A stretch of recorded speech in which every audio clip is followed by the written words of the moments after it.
Amém.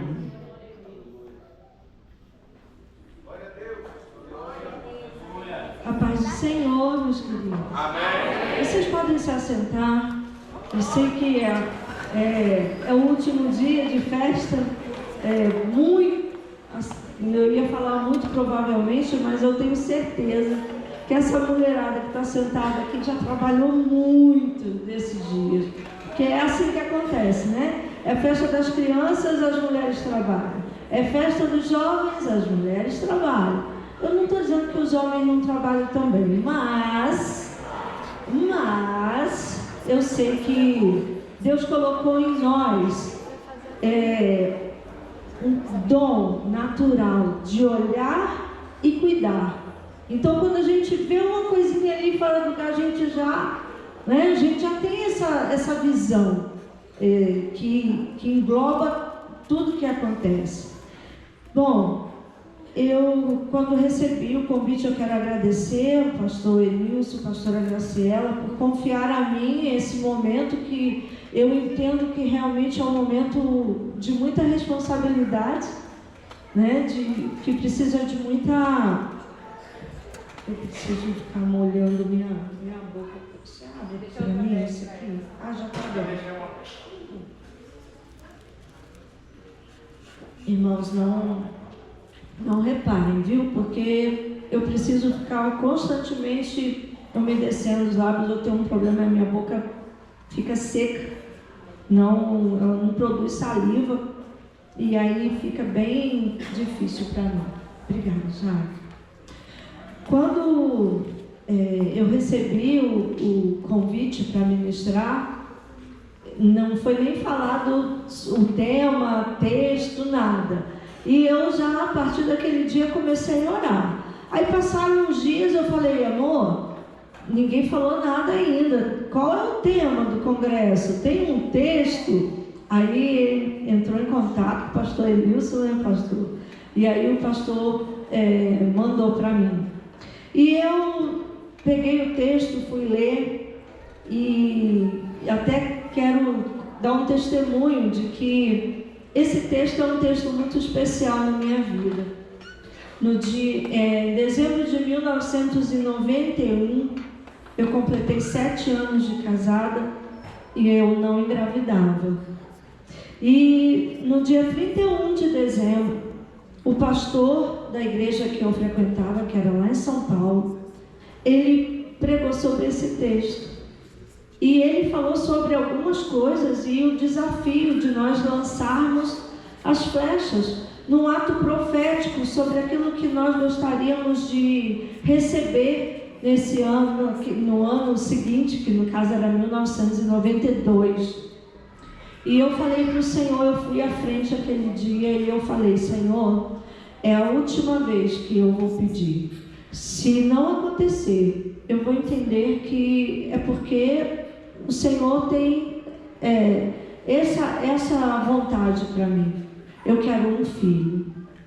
Foi a única coisa que eu pedi. Senhor, me dá um filho. No mês de janeiro, eu engravidei. E o Lucas está aí grande, já me dando netos.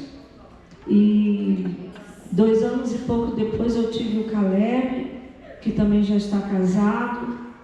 Então, assim, creia, porque é quando a gente menos espera. Quando eu fui para aquele culto eu esperava o quê? Abraçar os irmãos, feliz ano novo, perdoa qualquer coisa, aquelas coisas que a gente faz, né? No dia 31 de dezembro, no culto de 31, eu não imaginava que naquele dia eu estaria lançando uma flecha das mais importantes na minha vida. Só quem que não consegue engravidar, que não tem, é que sabe a dor, né, de uma mulher, o coração de uma mulher que não engravida.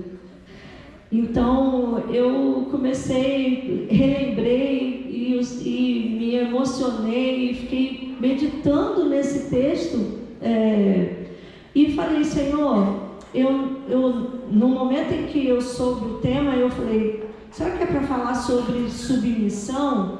Porque, né, eu falei, o trabalho é das mulheres, eu não sabia que era congresso geral.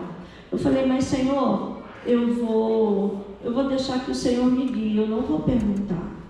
Então, eu fui para a palavra, orar e perguntar, Senhor, o que o Senhor quer que eu fale para a tua igreja?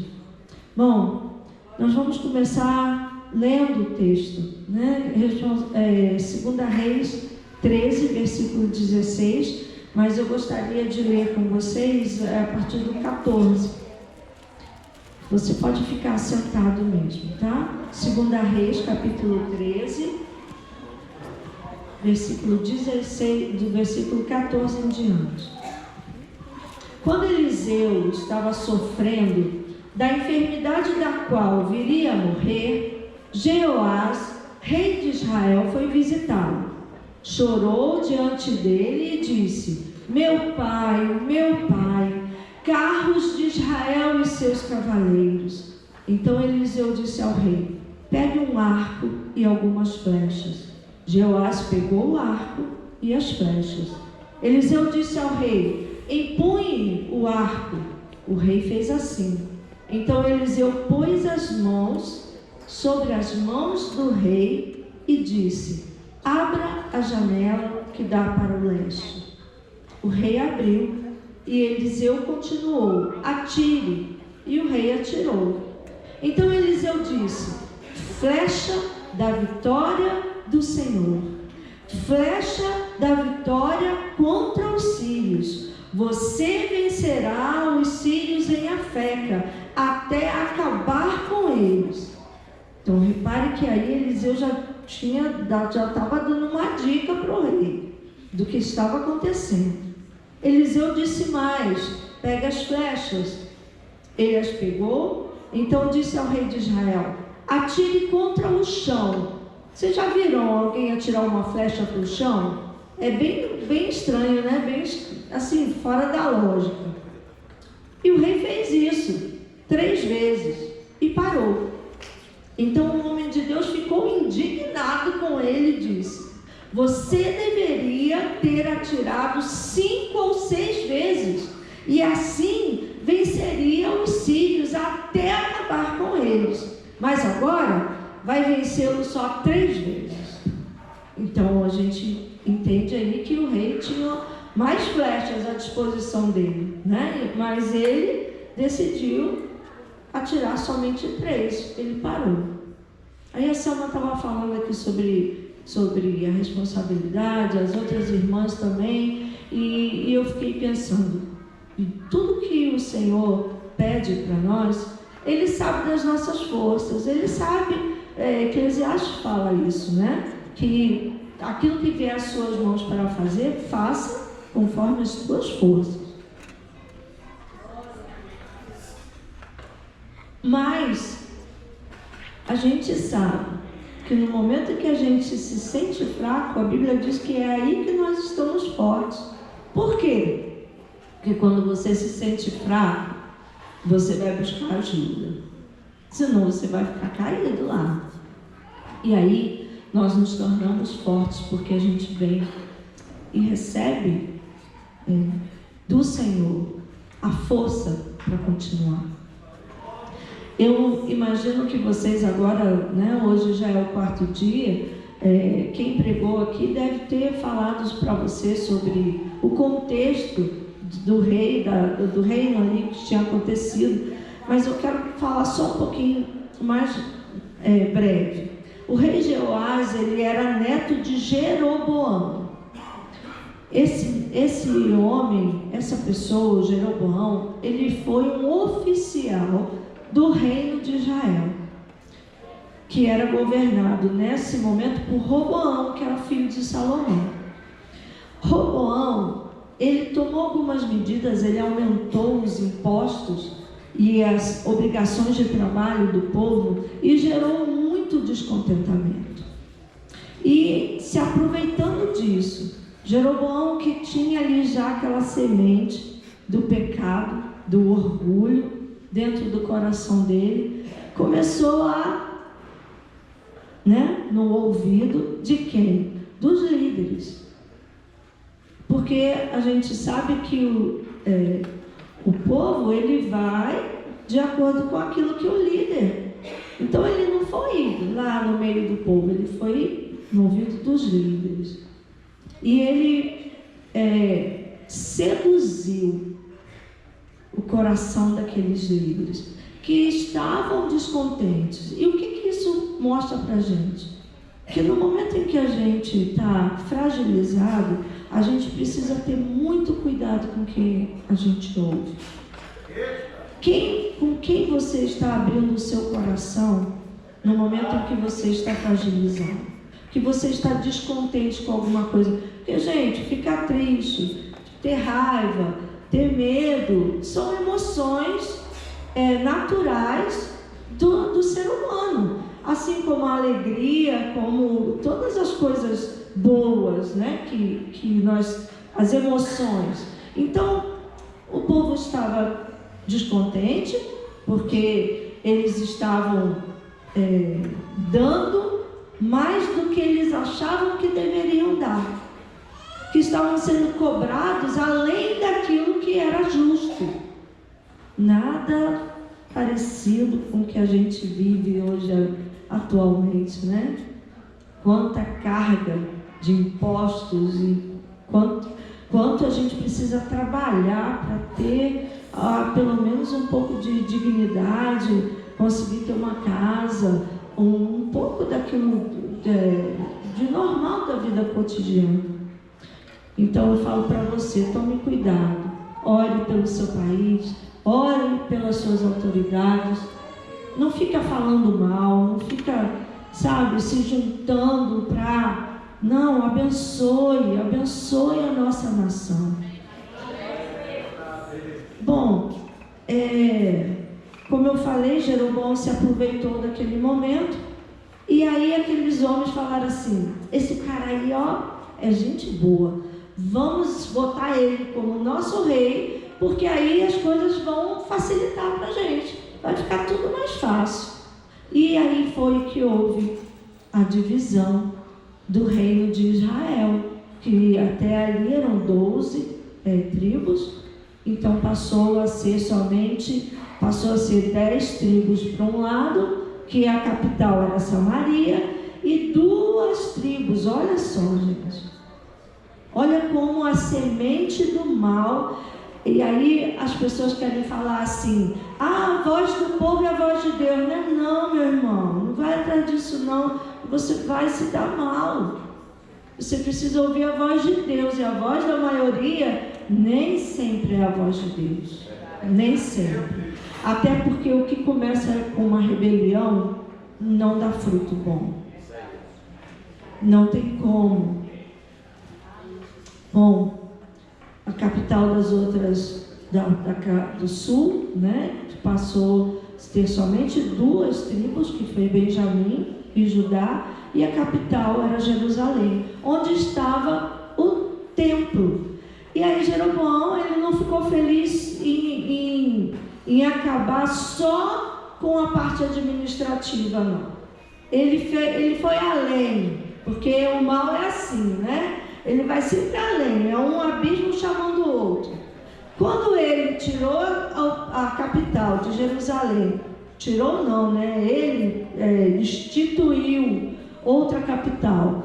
Ele ficou assim: se o povo ficar indo para Jerusalém adorar, primeiro que, quando o povo ia adorar, eles levavam o quê?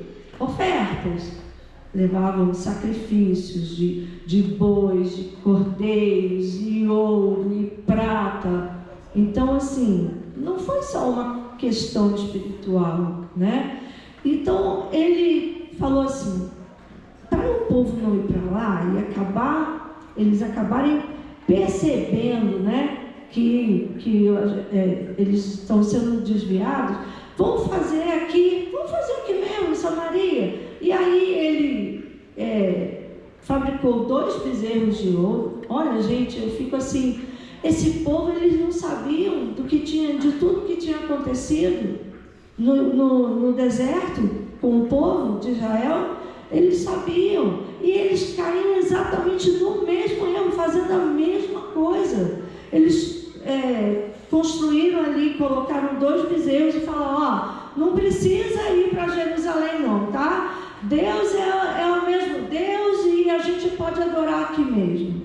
Com isso, o povo se perdeu espiritualmente, se tornou idólatra e todo tipo de pecado passou a estar no meio do povo. E aí, Deus, que nunca desistiu do seu povo, assim como Ele nunca desiste de nós, Ele levantava homens, e a gente aqui nos cânticos falou de muitos deles, né? E aí a gente vai falar sobre Eliseu um pouquinho, sobre quem foi Eliseu. Eliseu foi o profeta que sucedeu Elias, como vocês cantaram, e o profeta Elias foi o profeta do fogo, né? Aquele profeta, ele era assim, eu imagino que ele devia ser sanguíneo. Por quê? Tem gente que fala, né? Bota Elias no temperamento melancólico, mas porque ele ficou deprimido. E eu vejo Elias mais como um altos e baixos, assim. Então ele estava muito lá em cima, no fogo, e profetizando, e levando o povo a aclamar que só Deus é o Senhor, só Deus é o Senhor. E aí, poucos depois, ele está desanimado porque alguém estava atrás dele para matar ele. Aí ele pede para morrer, uma coisa que não tem muita lógica. Então, assim, estava reclamando que alguém estava querendo matar ele e pedindo para morrer. Era só deixar o levantar, né? Ficava fácil a consequência. Mas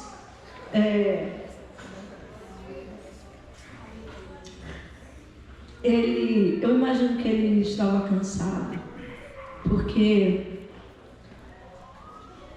é muito difícil, é muito pesado, a verdade é essa, para quem está na liderança, do que for. Se lá fora numa empresa já é difícil, dentro da igreja que a gente faz por amor, o negócio é mais difícil ainda, porque o povinho difícil, esse povo de Deus. Por que é difícil? Porque Ele quer nos tornar a semelhança de Cristo. E para isso Ele tem que quebrar a gente. E Ele quebra o pastor, Ele quebra o obreiro, Ele quebra o irmão que está sentado. Ele, de algum jeito, Ele vai tirar de você aquilo que não parece com Ele. E para tirar, dói. Não tem jeito. É assim. E eu vejo já Eliseu, que aí a gente pode falar, ele foi o Eliseu conhecido pela porção dobrada, né? Ele realizou grandes milagres. Eu aqui listei só a cura de Naamã, a multiplicação do azeite na casa da viúva, a ressurreição do filho da sunamita. E Jeoás, ele conhecia Eliseu. Até porque, assim, por conta do pecado do povo, o que aconteceu? Deus mandava inimigos para oprimirem o povo, para ver se eles, quem sabe, se eles ficarem bem quebradinhos, eles voltem a olhar para mim, a entender que eu é que sou o Deus. Mas a Síria estava ali oprimindo o povo de Israel, e numa determinada luta, Jeoás recorreu a Eliseu para que Eliseu desse para eles a estratégia, e assim aconteceu. Mas eu vejo o Eliseu, ele era assim, ele não botava muita conversa fora, né? Era direto assim, ele era bem incisivo, como a gente diz hoje, ele não tinha papas na língua. Ele não ficava assim, olha, eu acho, talvez, você poderia fazer assim, o que você acha? Tipo a educação positiva que o povo está querendo que a gente dê para os nossos filhos hoje, né? E está dando ruim, já está dando ruim. Então, assim, Eliseu, ele, olha, profeta, eu estou aqui, igual ele foi a viúva, né? Meu marido era teu servo, e não sei o quê, e ele morreu. Eu falei, o que você tem em casa? Porque assim, o que eu tenho com isso, né? A primeira reação é, o que eu tenho com isso? Ele morreu, e aí, né? E aí, mas quando ela fala, mas eles estão querendo tomar meus filhos. Aí Eliseu, o que você tem em casa? A mulher falou, nada. Eu fico imaginando assim, a cabeça dela rodando 1000 engrenagens para tentar lembrar, igual a gente, né? Quando o marido liga e fala assim, amor, estou no mercado, o que precisa levar? Aí a cabeça da gente faz para poder lembrar o que a gente tem em casa, o que não tem, que precisa comprar. Então, a mulher deve ter feito esse exercício ali. Ela falou, nada, a não ser um pouquinho de azeite.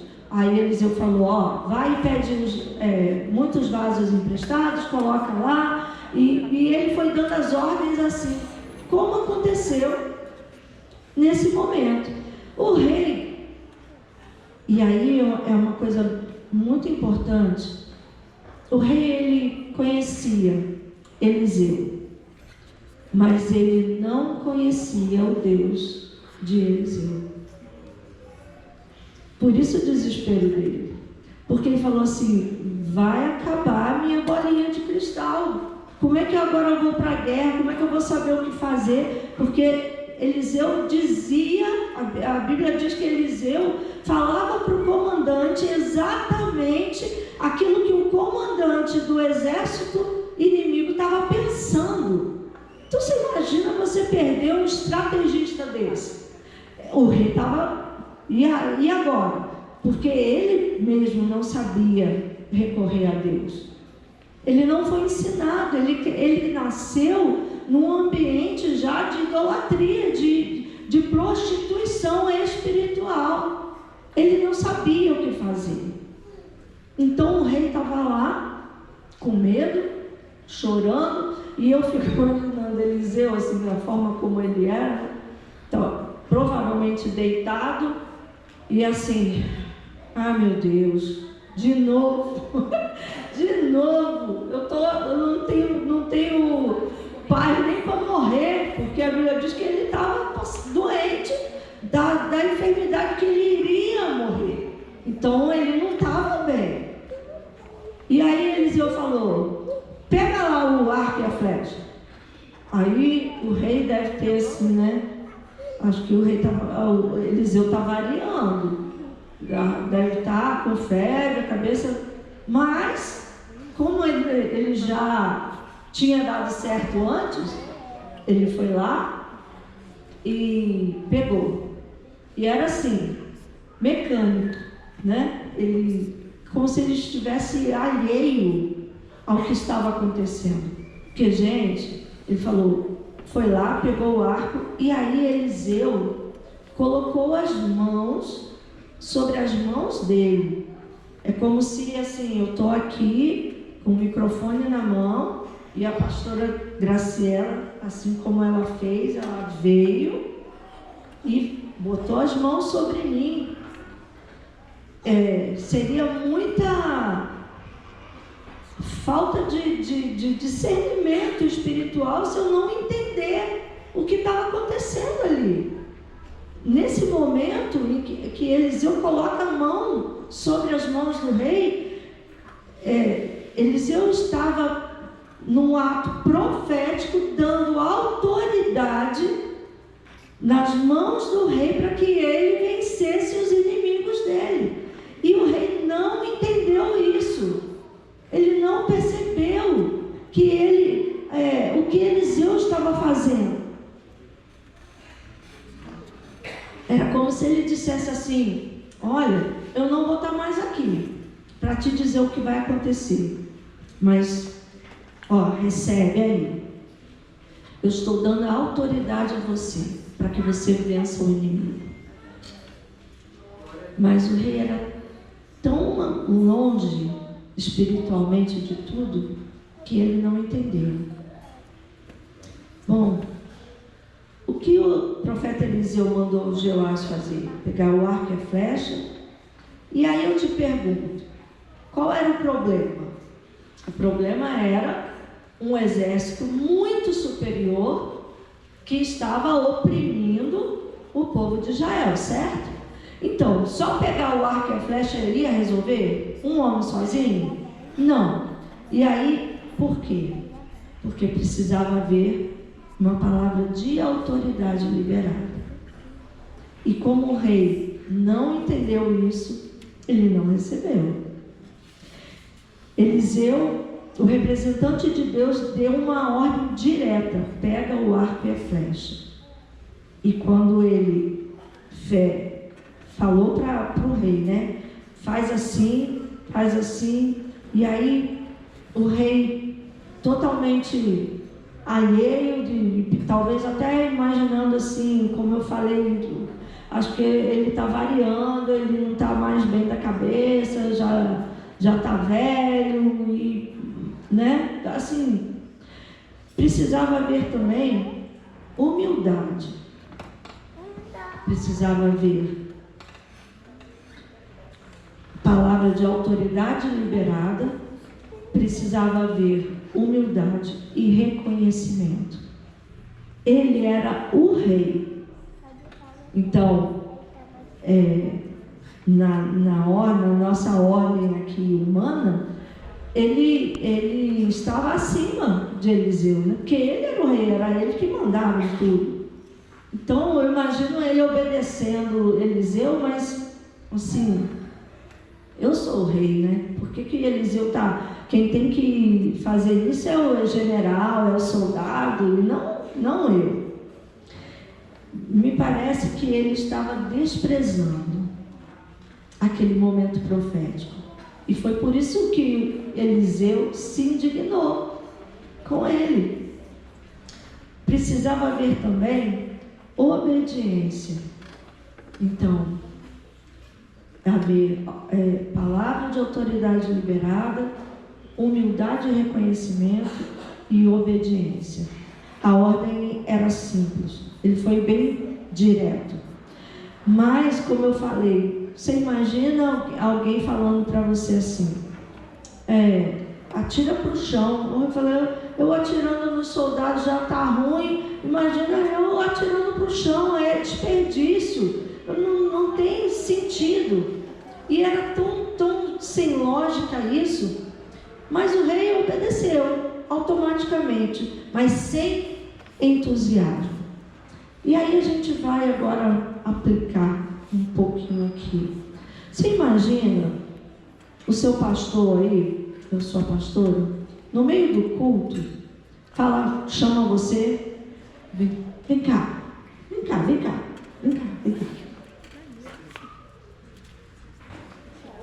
Me dá esse copo vazio, por favor. Pega esse copo aqui e leva lá para o fundo da igreja.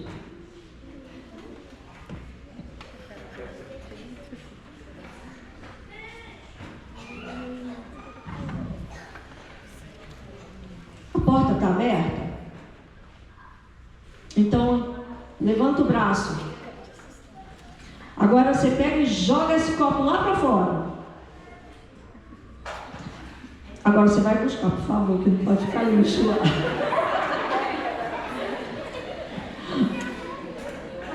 Aí, eu pergunto para você. Obrigada, meu querido. Obrigada, filho de pastor Sof, né? Eu fico imaginando, eu gosto muito de pensar assim nos sentimentos, nos pensamentos. Eu gosto dessa área, né? De entender a cabeça do ser humano. Eu fico imaginando a cabecinha dele ali pensando, para que isso? Só para perder tempo. Era melhor ela ter mandado eu jogar direto na lata de lixo, porque era até, né, o lugar certo. E aí é que está a grande questão, querido. O desafio não era a ordem, o desafio era o coração. E aí, eu pergunto para você, Como você executa aquilo que você faz? Você vai com alegria? O bichinho até correu, né? Ele foi bem entusiasmado, graças a Deus.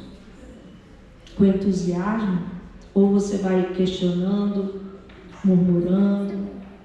Você vai em humildade? Você vai com o coração de servo? Você vai esperando que algo de extraordinário aconteça? Porque o que ia acontecer ali não estava aqui nos nossos olhos. Era algo no mundo espiritual.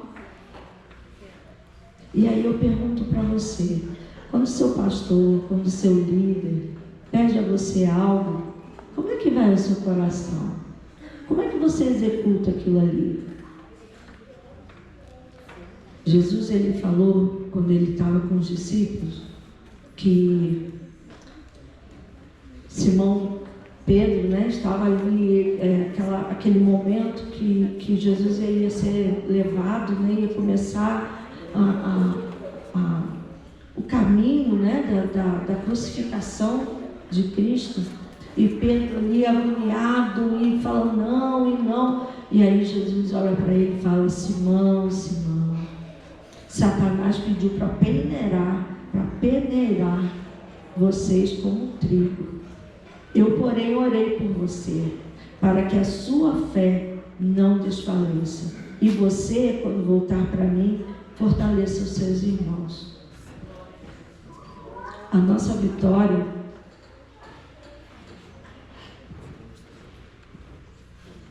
ela está no mundo espiritual, em primeiro lugar.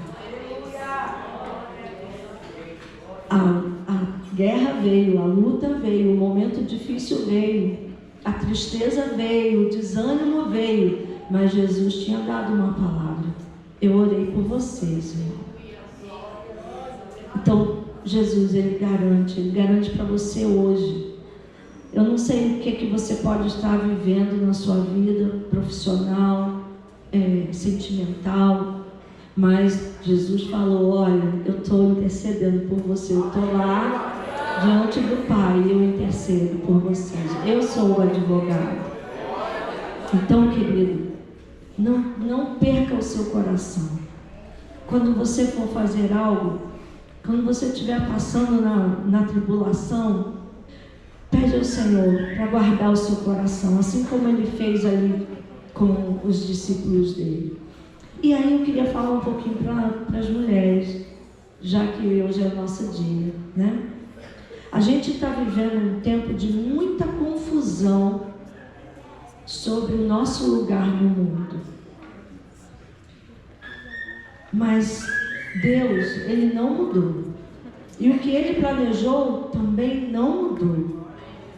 O que a gente vê são mulheres hoje cansadas, estressadas, adoecidas. Por quê? Porque foi colocado, um mundo gerou em nós um sentimento de que a gente não pode depender de homem, né? Que a gente, em vez da gente ser uma mulher segundo o coração de Deus, a gente... Mas assim, Deus, ele não mudou, ele continua valendo o que ele planejou. A mulher tem uma característica. Eu falei isso quando a gente começou, né? Que a gente vai em todos os lugares, a gente vai ali fazendo de tudo. Nós somos questionadoras. Por que nós somos questionadoras? Isso é toda mulher, tá, gente? Não é só eu, não. Vocês também. Me ajuda aí. Por que nós somos questionadoras? Porque quando a gente está diante de qualquer situação, a gente consegue, foi Deus que nos deu isso, analisar de uma forma mais ampla, por todos os lados. E aí a gente quase sempre a gente tem uma solução melhor, não é? Do nosso jeito é melhor, não é não? Né? Pois é. Deus, Ele nos fez assim para nós sermos ajudadoras em uma missão.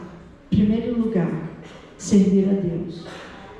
Como que a gente serve a Deus, mulher? A mulher solteira se dedica inteiramente ao Senhor, certo? É Bíblia, é isso, tá? Se vocês não sabem, vai lá em 1 Coríntios 7 que tem. Mas a mulher casada serve primeiro quem? A mulher casada serve primeiro quem? Fala com vontade, gente. O marido. Vamos de novo. A mulher casada serve primeiro quem? Marido. Isso. Pois é. Isso impede, olha só. Vou explicar. Homens, não fica animado não, tá? Eu vou explicar como é que é esse negócio. Deus deu uma missão, uma responsabilidade ao homem. Ele deve ser sacerdote, né? Ele deve ser dica. Maridos, vocês devem ser o quê? Cabeça. Sacerdotes do seu lar. É sua a missão de levar a sua família, que é a sua primeira missão, para o céu, que é o nosso alvo, né? A gente cantou aqui, é o nosso alvo. Bom, para o homem, que o homem não tinha condição de fazer isso sozinho, até porque, né, ele não acha nada, é complicado, né, é difícil. Ele colocou quem do lado dele? A mulher. Parabéns. Então nós estamos na mesma missão, debaixo da mesma missão dos nossos maridos, certo? Então, a gente, para isso, a gente cuida do nosso marido, a gente cuida dos nossos filhos, a gente cuida da nossa casa. Isso impede você de estudar, de trabalhar, de fazer qualquer outra coisa? Claro que não. Se você for ver lá a mulher de Provérbios, ela era administradora, ela era chefe dos empregados, né? Era gerente lá dos empregados, ela vendia e comprava, ela era uma mulher, nota 10, por isso que ela era, né? Está lá em Provérbios, por sinal. Só que aí, como vai o nosso coração enquanto a gente está fazendo tudo isso? Será que você, em vez de ter um espírito de ajudador, de servir a Deus, a gente vai com um espírito manso? Eita! E aí eu fui atrás do que é um espírito manso. Ter um espírito manso significa ter um coração meigo,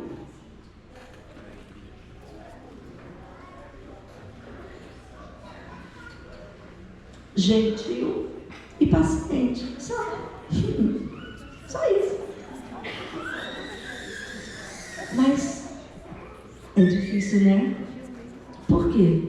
O mundo está falando para você assim: você é guerreira, você não está, o homem não manda em você, e não sei o quê. E aí a gente, né? Meu corpo, minhas regras, e não sei o quê. E aí a gente tem que verdadeiramente nadar contra a maré. E aí, esse é o nosso desafio, mulher. É fazer tudo aquilo que a gente faz. Você não precisa parar de fazer nada, mas você tem que ter o espírito manso enquanto faz. Eita. Assim como o marido tem que amar a sua esposa como Cristo amou a sua igreja, ao ponto de ele morrer por ela. Então, fica legal de servir um marido desse jeito, né? De ter paciência. Mas espírito manso também é o poder E aí a gente entende o que é ser meigo, gentil e paciente. É o poder de controlar o temperamento e as emoções, especialmente a ira. Porque, como eu falei, ficar com raiva a gente fica? Claro que fica. A gente fica com raiva, mas você não pode chutar o marido. Vai lá e dá um chute na parede. Entendeu? Que aí o problema é só seu. Você não pode deixar que a raiva, que é uma emoção natural, domine o seu temperamento. Nós fomos chamadas para promover paz e harmonia, para sermos pacificadores.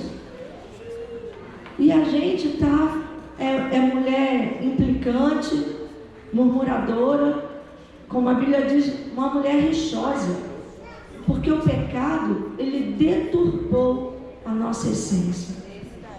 Nós nos tornamos competidoras, desafiadoras, quando era tão mais fácil. Gente, o peso diminui tanto quando a gente permite. Meu Deus, deu um bug aqui.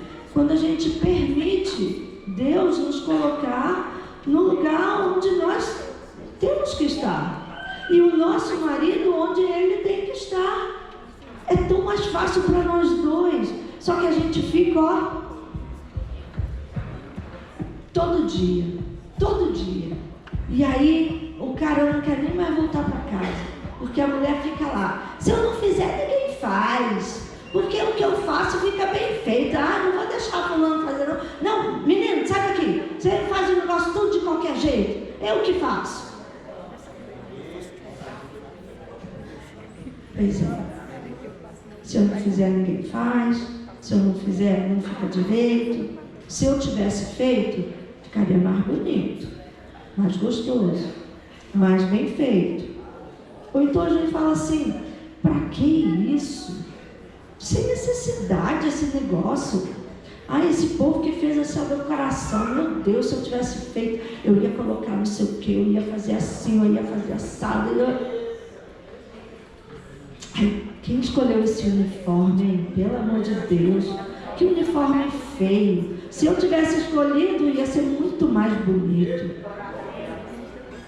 Gente, parece, eu posso dizer assim, quem nunca? Todo mundo, porque a gente está vivendo num corpo corruptível, mas a gente precisa buscar a excelência. A gente precisa buscar que o Espírito Santo, de fato, frutifique em nós. Que Jesus seja o nosso Senhor.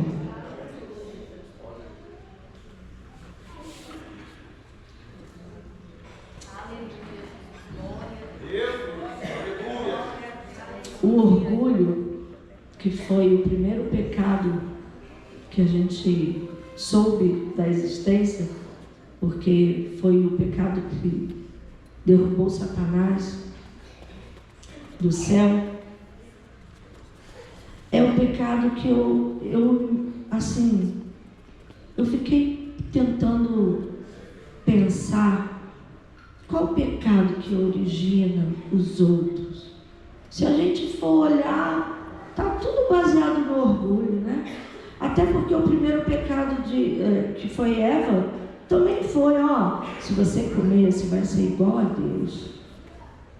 Satanás foi lá, plantou no coração de Eva o mesmo pecado que ele cometeu, e Eva caiu que nem um patinho, né? Foi embora.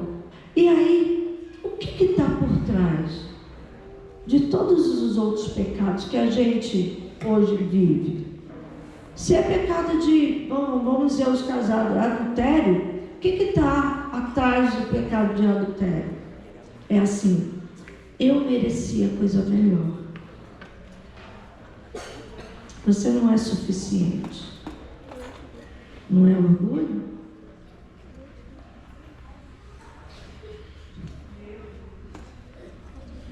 A gente precisa pedir ao Senhor, todos os dias, que Ele nos cubra com o sangue dEle. Todos os dias nós precisamos levantar o escudo da fé, para não permitir que as flechas, porque, amado, não é só você que tem flecha não, tá? O diabo tem também. E olha, quem trabalha para ele, trabalha muito. Trabalha muito. Porque todos os momentos a gente tem o risco, a gente corre um risco de ser flechado no nosso coração. Então, se você quer vitória, sim, quero falar mais um pouquinho aqui do orgulho. Chega um ponto que nós mulheres nos tornamos tão arrogantes, irritantes, implicantes, mulher rixosa, como a Bíblia diz, né? E aí o nosso coração se enche de orgulho, e aí chega uma situação que a gente que ouve os casais, é muito recorrente. Quando a gente vai conversar com os casais, né? Fazer aconselhamento. É assim, ele não me ouve mais. A gente não conversa mais. Meu filho, que menino não me ouve. Ele só faz o que ele quer. E aí eu pergunto para você, como que você vai ter vitória sobre isso? É falando mais? É brigando mais? É criticando mais? É exigindo mais? Não, meu irmão. É no jejum e na oração. E aí eu te digo, você vai fazer jejum pelo seu marido? Não. Você vai fazer jejum pelo seu filho? Não. O jejum serve para quê? Quebrar a nossa carne, subjugar a nossa vontade. É desafio. Eu falei para vocês que era desafio. Desafio. Aprenda a ouvir a voz de Deus. Para de falar. Silencie. Deixa Deus ficar falando. A gente está tão acostumado com barulho o tempo todo. Eu estou morando lá na roça agora. Aí esses dias eu tive que vir em Sobradinho. Acho que eu fui fazer a unha, que eu também faço essas coisas. E aí eu estava sentada assim na janela, perto da janela, e uma barulhada, carro passando, moto acelerando, e carro com som ligado alto, e ônibus, e aquela gente gritando. E eu falei, meu Deus, como é barulhento essa cidade. Porque agora eu estou no silêncio, então dá para eu comparar quando tem silêncio e quando está confusão. E a gente se habituou tanto com o caos em volta da gente, que a gente não consegue mais ficar quieta. A gente não consegue mais ficar em silêncio. Quando eu vejo, eu estou fazendo crochê, com a televisão ligada e olhando o vídeo, para me ensinar o crochê que eu estou fazendo. Gente, isso faz, na nossa cabeça. Como que a gente vai ouvir a voz do Espírito Santo, que é manso e meigo? Porque Ele não vai te atropelar. Olha, eu vou falar, Deus fala de muitas maneiras, a Bíblia fala isso, né? Ele fala através de profetas, Ele fala através de cânticos, Ele fala de muitas maneiras. E a maioria dessas maneiras é no barulho, né? Mas é bom a gente vir para a igreja e Deus levantar um profeta e falar com a igreja, e é uma bênção, né? Mas fala para mim uma coisa, não precisa falar não. É só comigo que deve acontecer isso. Aí Deus fala ali naquele movimento e tal. No domingo seguinte, você lembra o que falou? No dia seguinte, você lembra? Sabe por quê? Porque tem tanto barulho junto na nossa cabeça que chega uma hora que a gente não consegue mais separar. E aí, das muitas formas que Deus pode falar, Ele fala no silêncio, na brisa suave. Eu vou confessar que esse é o meu modo preferido. Eu não sou muito chegada em muito barulho. Pelo modo que eu estou falando, vocês nem devem ter percebido isso. Eu precisava falar, né? E no silêncio, fala com o Senhor. É uma coisa muito interessante que acontece comigo. Principalmente quando eu vou ministrar, que eu começo a orar, e aí eu leio um texto e falo: Senhor, me dá algo novo. Eu não quero que esse momento seja só mais um momento de tantos outros, e que a tua palavra não gere nenhum tipo de transformação. E a gente só é transformado quando a palavra fica na nossa mente. Então, por que você tem que ler a Bíblia em casa? Por que você tem que meditar? Porque senão a gente não vive só de festa. A gente não vive só de salgadinho e refrigerante. A gente precisa ter alimento, a gente precisa ser nutrido com arroz, feijão, carne, legume, verdura, salada, fruta. Pois é, até aquilo que você não gosta de comer, mas precisava comer. E com Deus é a mesma coisa. É bom ter festa, é bom ter animação, ter barulho, ter pandeiro, ter cântico, e a gente dança junto, e a gente se abraça. Isso é incrível, isso é muito bom, mas a gente não vive só disso. O corpo, ele não pode viver só disso. Você precisa ter o seu momento com Deus. Fechar a porta do teu quarto e falar em secreto com o teu Pai, porque ali Ele vai te ouvir. Porque ali você vai rasgar o seu coração e falar aquilo que é verdade dentro de você. A gente vem para a igreja, a gente se arruma, a gente passa um blushzinho na cara, um corretivinho, faz o cabelo, né, bota uma roupa bonita. Mas como é você em casa? Eu não estou dizendo que você tem que vir para a igreja como você está em casa, ou que você tem que ficar em casa como você vem para a igreja. Não, porque eu fico em casa muitas vezes de pijama. Só eu.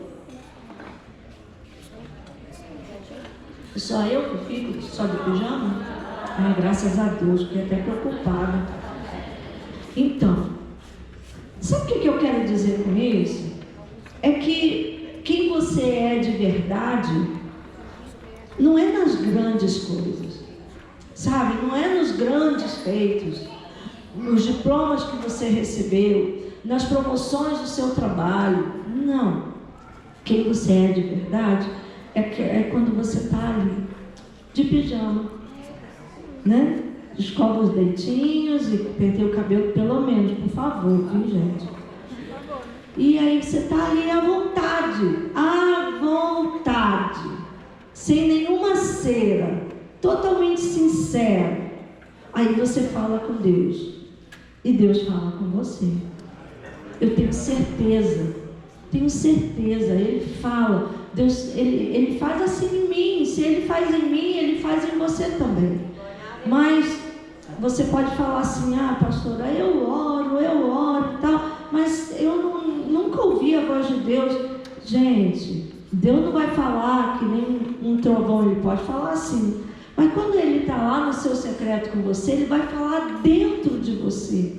Então você precisa silenciar para você conseguir. Gente, até descompensei agora. Perdi o... Oi, amor. Irmãos, o mundo diz pra gente assim: se separa, a fila anda, arruma outro, você merece coisa melhor. E o triste é que muitas vezes a gente deixa de ouvir Deus para ouvir o mundo.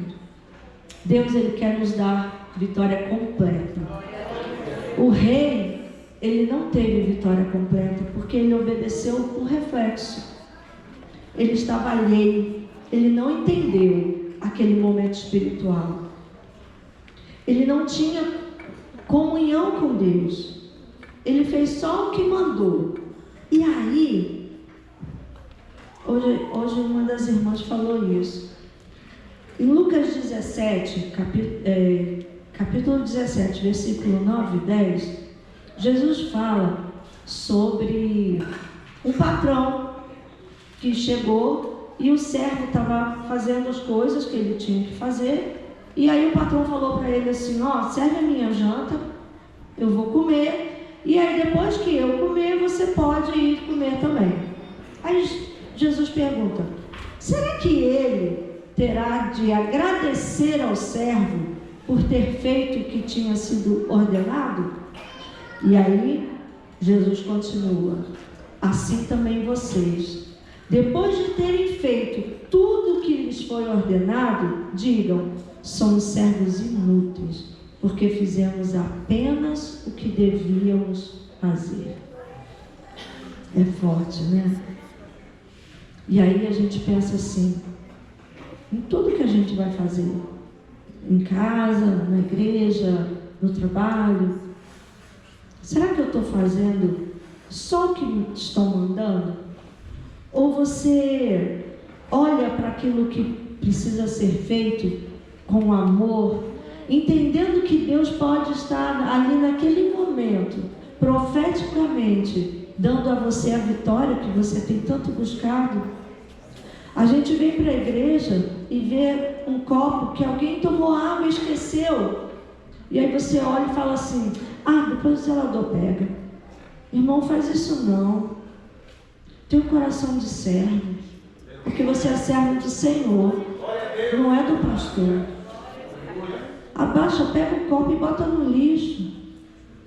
Você não tem ideia do quanto o Senhor abençoa a sua vida por conta de você ter um coração de servo. A gente hoje está falando sobre responsabilidade. Responsabilidade é a obrigação moral, jurídica ou profissional de responder pelos próprios atos relacionados ao cumprimento de determinadas leis, atribuições ou funções. Aquilo que a pastora Selma falou. Você na escola tem que ser responsável, você no seu trabalho tem que ser responsável, você em casa tem que ser responsável. E por que você acha que na igreja está tudo bem se você fizer de qualquer jeito? Por que você acha que você, fazendo só o que mandou, está tudo bem? Nós temos sido responsáveis para fazer aquilo que Deus colocou em nossas mãos para fazer? Você tem feito além daquilo que está sendo pedido para você fazer? Ou você está sendo aquela pessoa que está sempre puxando para trás? Em vez de tornar o trabalho do líder, de quem está à frente, mais leve, você torna o trabalho dele mais pesado ainda, porque ele tem que cuidar de você, tem que cuidar dele, tem que cuidar de você também e aguentar o peso que você está puxando para trás, quando você fica murmurando, reclamando e criticando.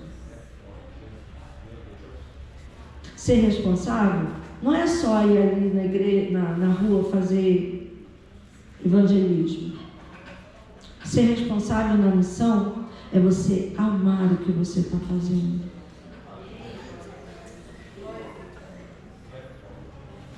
Ser responsável é você fazer além daquilo que está sendo pedido. E aí você pode falar assim: é uma missão impossível. A gente vai dar uma de Tom Cruise aqui, né? Naqueles filmes que ele fala de missão impossível, gente, eu fico nervosa com aquele negócio, porque ele faz umas coisas que é impossível mesmo, né? Aí você fala assim: mas gente, eu não sou meiga, né? Eu não sou gentil, eu não tenho paciência, eu fico com raiva mesmo, eu brigo e eu reclamo. E aí você vai falar assim, eu nasci assim, eu vou ser sempre assim, e quem quiser que me engula desse jeito, vão ter que me aguentar? Ou você vai se submeter ao Espírito Santo? Porque não tem como você amar a missão, e aí eu falo missão do ID de Jesus, não tem como você ser responsável se você não tiver o Espírito Santo dentro de você. E se você tem o Espírito Santo dentro de você, todas as características do fruto do Espírito Santo precisam estar em você, em mim, em nós. E Deus vai, como eu falei, Ele vai quebrando a gente, quebra ali, quebra aqui, para poder cada dia nos transformar e nos levar à estatura de varão perfeito. E quando a gente pensa assim, é impossível. Paulo, o apóstolo Paulo, quando ele escreveu a carta para os Colossenses, no capítulo 1, versículo 27, tem um texto que eu considero um dos textos mais lindos da Bíblia. Diz assim: a estes Deus, e aí ele estava falando de nós, a estes Deus quis dar a conhecer a riqueza da glória deste mistério entre os gentios, que é Cristo em vocês, a esperança da glória. Pode se colocar de pé.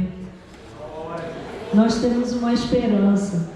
A gente aqui fica quebrado, fica cansado, é difícil, a gente pensa assim, eu não vou conseguir. Mas nós temos uma esperança, e essa esperança não é só para a gente conseguir comprar o carro que a gente quer, para a gente conseguir ter a nossa casa, ter emprego, ou nossos filhos. Não é estar em boas escolas. Essa não é a esperança maior que nós temos. A maior esperança que nós temos, nós falamos isso aqui hoje, é chegar no céu. E lá nós teremos uma glória que não se compara. Tá tudo bem. Que não se compara a nada aqui desse mundo. Nada. E essa esperança dessa glória que ainda vai acontecer já está dentro de nós, que é Cristo em nós. Essa é o mistério, né, que Paulo fala, e a glória que é a bênção.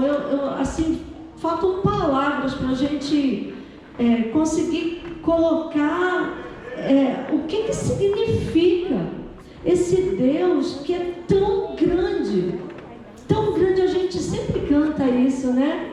Grande é o Senhor, e Ele é tão grande mesmo, Ele é tremendo, Ele é maravilhoso, Ele é maior do que tudo, Ele é melhor do que tudo, Ele foi o Criador de tudo, e aí Ele simplesmente escolheu amar você e a mim, e amar aquele que está lá fora também, porque com o mesmo amor que Ele te amou, Ele também ama o pobre, bêbado, o drogado, o prostituto que está lá, e parece que não há esperança, mas existe uma esperança, e é uma esperança de glória, porque se Cristo passar a habitar no coração dele, a vida dele muda, ele se liberta, ele fica livre do pecado.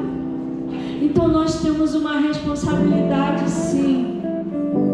A gente precisa levar Cristo a todos, mas a gente precisa fazer isso não só porque o pastor está mandando, porque a líder está chamando. A gente precisa fazer isso porque a gente entende o tamanho da glória que habita em nós, e de como Ele foi misericordioso bondoso, ao ponto de entregar a si mesmo, se tornar homem, passar por tudo que a gente passa aqui na terra e ser entregue à cruz. E ele foi obediente, obediente até o fim, obediência de morte. E a gente, por qualquer coisa, a gente estava lá, não estou gostando desse negócio não, esse líder aí que o pastor colocou, misericórdia. Meu irmão, dá o braço para o seu líder, ajuda, não se torna um peso maior ainda, faça por amor. Se você não tem amor, peça a Ele que Ele dá. O Espírito, Ele é amor. Então peça ao Senhor o Espírito Santo e Ele dá sem medida. Ele dá assim, medida recalcada, sacudida, transbordante. Eu quero desafiar você aqui hoje, nessa manhã, a ir além. Ir além. E ir além não é só fazer mais, porque a gente já faz muito, né? A gente já tem muita atividade. O ir além que eu estou dizendo é ir com o seu coração, em humildade, em obediência, em entendimento do ato profético que está em você se submeter à vontade de Deus. Que Deus possa abençoar vocês. Vou chamar o pastor Enilson para ele encerrar o trabalho, orar. Pastor Samuel? Então tá bom. Glória a Deus. Pai do Senhor, meus irmãos.